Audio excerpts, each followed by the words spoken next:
Every 4 years, something insane happens. Over 1.5 billion people on every continent stop whatever they're doing to watch 22 strangers chase a ball. Offices empty. Streets go silent. Entire countries hold their breath. Think about how weird that is. Grown adults, millionaires, fighting over a leather ball like their lives depend on it, and a billion of us losing our minds over it. But here's the thing nobody ever asks. Why does the World Cup even exist? Who invented it? And why did the whole planet agree to care? Because the truth is, it almost never happened at all. Let's rewind. Back to the 1800s. In England, a new game is spreading like wildfire. It's cheap. All you need is a ball and some space. Workers play it after their shifts. Kids play it in the streets. Football is exploding. There's just one problem. Every town played it differently. In one place, you could grab the ball with your hands. In another, that was cheating. Some let you kick people's shins, some didn't. It wasn't one game. It was 100 different games all wearing the same name. So imagine two teams from different towns finally meet. One picks up the ball with their hands. The other screams, "Fall!" Nobody can agree on anything. Every match turns into an argument. Now zoom out. If two towns can't agree, how are two countries ever supposed to play each other? By the early 1900s, football had spread across Europe and South America. But there was no such thing as a real international match. No shared rulebook, no referee everyone trusted, no one in charge. The world's favorite game had no owner. And that was about to become a very big deal. A few people realized the same thing at the same time. If football was going to be a world game, somebody had to make one set of rules. Somebody had to organize it. Somebody had to be in charge. And in 1904, 7 men in a back room in Paris decided that somebody would be them. May 21st, 1904. In the back of a building in Paris, delegates from 7 countries sit down together. France, Belgium, Denmark, the Netherlands, Spain, Sweden, and Switzerland. 7 nations. 1 table. One crazy idea. Let's give football a government. They call it FIFA, the Fédération Internationale de Football Association. A fancy French name for a simple idea, organization to rule the entire sport. For the first time ever, football had an owner. A referee for the referees. A boss for the whole planet's favorite game. Here's the ironic part. England, the country that I invented modern football, refused to join. They basically said, "We made this game. Why would we take orders from you lot?" They'd change their minds soon enough. But FIFA didn't wait. It had a much bigger dream. From day one, FIFA had one enormous goal. Not just rules, not just organization. They wanted a single tournament where the best team from every nation on earth could finally play each other. A world championship. But wanting it and actually pulling it off? Two very different things. For a while, football lived inside the Olympics. But there was a catch. The Olympics only allowed amateurs, players who weren't paid. And the best players in the world? They were turning professional. FIFA realized the truth. If they wanted the best against the best, they needed their own tournament. No rules but theirs. 1928. FIFA gathers and makes it official. They vote to create their own global championship. Open to everyone, amateurs and professionals alike. The World Cup was officially going to happen. There was just one tiny question left. Where on earth do you host the first one?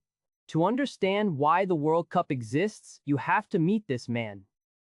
Jules Rimet, a Frenchman with a giant mustache and an even bigger dream. He became FIFA's president in 1921.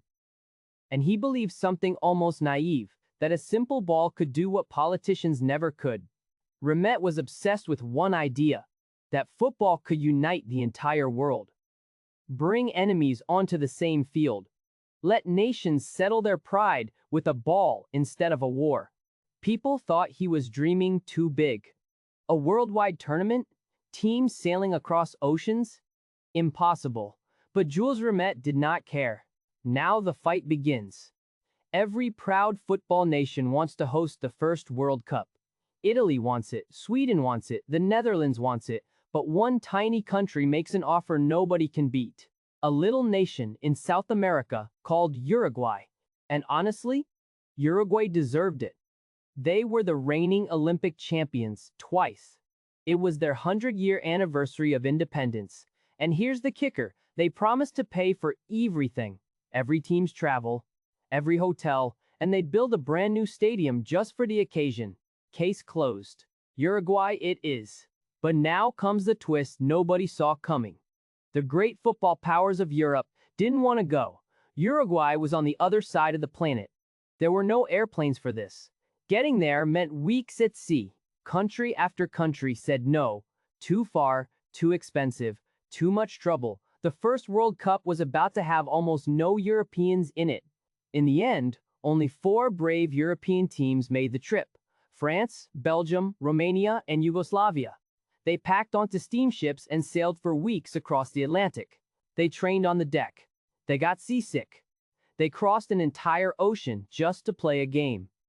That is how the first World Cup began. July 1930. 13 teams, 1 tournament. The very first FIFA World Cup kicks off in Uruguay, and a French player named Lucien Laurent scores the first World Cup goal in history.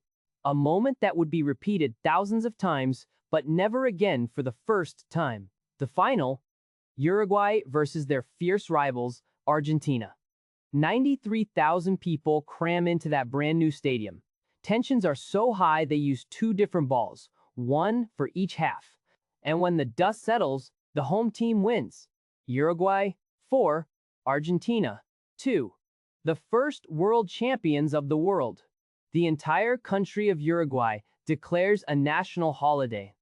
People dance in the streets all night. The impossible tournament, the one Europe almost skipped, just crowned its first king. Jules Rimet's crazy dream was suddenly very, very real. Here's what's wild. That first World Cup, half the world's best teams didn't even show up. Nobody knew if it would work, and yet it grew, and grew, and grew. Within a few decades, the tournament nobody wanted to attend became the biggest event on planet Earth. Bigger than the Olympics. So, why? Because football is the closest thing we have to a universal language. You don't need to translate a goal. You don't need words to understand joy or heartbreak or a last-minute winner. A ball rolls the same way in every country on Earth. Rich or poor, anywhere on the map, everyone just gets it. And it became something deeper, a way for nations to battle without actually going to war. All that pride, all that rivalry, all that history poured into 90 minutes on a field. For 90 minutes, a tiny country can beat a superpower. And, for a whole nation, that feels like everything. Think about the journey.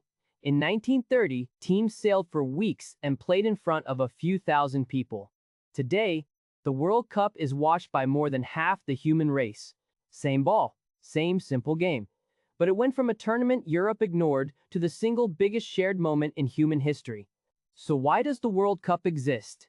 Because a chaotic, ruleless game needed an owner. Because 7 men in Paris gave it one.